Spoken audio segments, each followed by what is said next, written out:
on the panel. I just have two quick questions.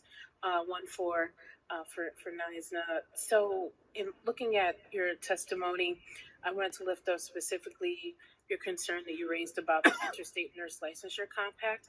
My understanding is that there's been some revisions to it, so I wanted to know kind of where things stood with that.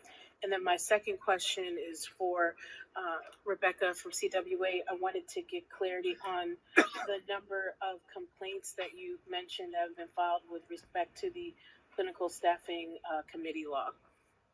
Yeah, I'll just briefly on the compact. They did make a revision, I believe, in the last year or so that, interestingly, requires a state, if they move here to practice permanently, they have to reapply for an interstate license in the state to which they move. So that's the one change they made.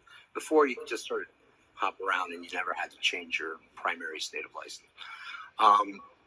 But that, again, it's really meaningless because at the end of the day, the licensure compact for nursing, and it's a little different for physicians, but for nursing, it basically will have no impact on the problems that we've heard described all day today.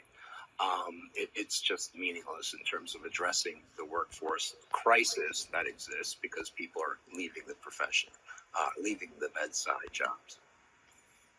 And I'll turn it over to... We had 8,000 violations that we filed. That was for about 4 or 5 months statewide. And like I said, that was about a fraction. And we have additional ones that are continuing through the committee process and will be filed subsequently. And if I could add just one comment Sure. on the compact, this isn't discussed very openly, but it also gives attorneys general, state nursing boards, and other potential, elected officials in other states, a foot in the door, not only to our nursing practice and our nursing standards, but also to such things as access to abortion, contraceptives, things like that, which in Oklahoma or in Texas are illegal.